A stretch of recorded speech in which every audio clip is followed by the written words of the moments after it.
Episode 224, Fractional Farming. This is the World Organic News for the week ending 27th of July 2020. John Moore reporting. Decarbonise the air, recarbonise the soil. This week we're delving into a little theory, a thing I call fractional farming, but it applies to gardens just as well. So, fractional farming is a way of understanding the process of life creation. If we can retain the free energy of the sun in varying forms on the land of which we are custodians, then we are given the opportunity to increase our sunlight credits.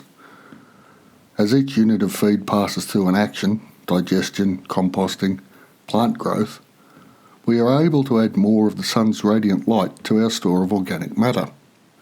Sunlight energy is predominantly held on the farmer's soil. It follows then that the more actions we can include in our processes prior to sale or transfer from the farm, the better we are able to enrich the soil under our care. If we assume, for the sake of maths, it takes 100 units of sunlight to grow 1 hectare of wheat, for example, and yet only 50 units of sunlight falls upon the hectare in a growing season, we have two options to make up the difference.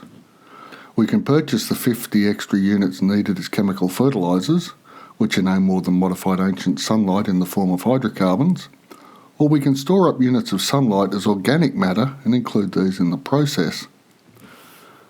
After the wheat is harvested, we have captured sunlight in both grain and straw. The straw can be used as bedding for animals where it absorbs manures and urine and is then returned to the soil, or it can be simply spread about the land where it was harvested and will break down. By using it as bedding first, we are adding more captured sunlight to the soil by combining it with the animal manures. To further save sunlight in organic matter, we can grow green manures, or create animal manures. Green manures are plants grown traditionally to be turned into the soil with a plough. Alternatively, they can be slashed on the surface or grazed off. After all, the quickest way to concentrate sunlight is to pass it as vegetation through the body of an animal. The more times sunlight is cycled through animals, the longer it lasts and the more available this energy is to maintain the cycles on farm. The cycles themselves become more sustaining webs of life. Whenever we combine vegetation with animal manures, we are creating habitats for beneficial bacteria and fungi.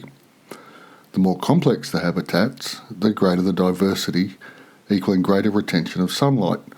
So the longer and more complex the rotational cycle in an enterprise, the greater the savings in energy inputs and the greater the types of energy expressions. This creates a soil more suited to the growing of a cash crop without having to buy in fertilisers or pesticides. So let's look at a set of possible cycles. Start off with a bale of hay. Feeding it to the goats and capturing the droppings makes the dung available to grow maize. The stover, that is the maize equivalent of straw, is then fed to the goats and corn heads ground and fed to the sheep, with the result being more dung collected. This dung is then spread and used to grow vetch. The vetch is grazed by the goats and then oversown to oats. Meanwhile, the sheep are feeding on pasture and returning their dung to that soil. The oat and straw is returned to the soil that grew it and the grain fed to the goats. More dung from the goats. All this time the goats are producing milk and sheep growing fleeces. Both species are also reproducing and providing meat. The maize, vetch, oat area is now oversown to peas and pasture and the cycle continues. Meanwhile, part of the pasture the sheep were on is used to start a new maize crop, utilising the dung of both sheep and goats. The system is continually growing by this process of energy capture. So how is this possible in a closed system, which is what I'm advocating for with your garden or your farm?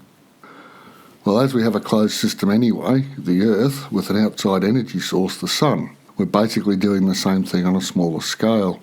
Provided that we can wait for and can create a return that has high economic and low sunlight value, we can set up a self-sustaining system that can actually provide almost infinite dynamic stasis.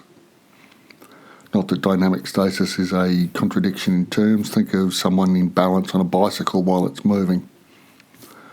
We will not be buying in sunlight. We'll be providing converted sunlight energies in complex varied forms and reducing on-farm energy use as time passes. The role of humans in this system is to monitor, maintain, redirect and harvest. The cycle described above has but 2 species of stock. If we add more species, the system becomes more complex and hence more efficient at trapping and cycling the sunlight. We could follow the sheep and goats with poultry, for instance, which would add another layer of complexity and different manures. Limits are imposed upon this system by outside factors: volume and delivery of sunlight at the location, too much or too little, water availability, again too much or too little, and soil pH, to use just 3 limiting factors. Soil pH and trace elements can be adjusted. In the case of trace elements, by either feeding it through animals in the form of seaweed or seaweed meal, or spreading directly on the soil. pH can be adjusted over time with application to the soil, or plants can be selected to suit the current pH. Perhaps better, less expensive method. Vermicompost and its various teas will sweeten the soil and bring it to a neutral state over time.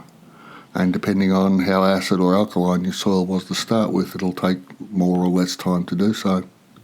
Let's assume we have sufficient sunlight in the growing season. Water then becomes the determinant, with water availability a key limiting sunlight fraction. By retaining and recycling the water as we do the other sunlight equivalents, the decision on which cash-rich, energetically low product to produce becomes more important. Following the rotation above, the soil will develop a greater water holding capacity over time. However, it is important to note that adequate water must be available at the beginning of the implementation of the system. This is not the available water per se, but the maximum usable water that will be available in the driest of years. Will the species selected grow in these dry years? And if so, will they also flourish at the other extreme? Sunlight and water availability are 2 major limiting factors in the setting up of any system. To decide the right mix of crops and stock is the first task of the food producer. From then on, all is experimentation and observation. Indeed, as the climate variations increases over time, the cash crop too may vary. What matters most is the stability of the system. As I've mentioned elsewhere, the more complex the biological system is, the more stable it appears to be. Monocultures bring pests, polycultures far less so. Hence the importance of diversity in our plants and animals. Remember, if we put in the groundwork now, we can all change the world, even if it's only a little bit to start with. We will begin the process of decarbonising the air and recarbonising the soil. Thank you all for listening. I'll be back next week.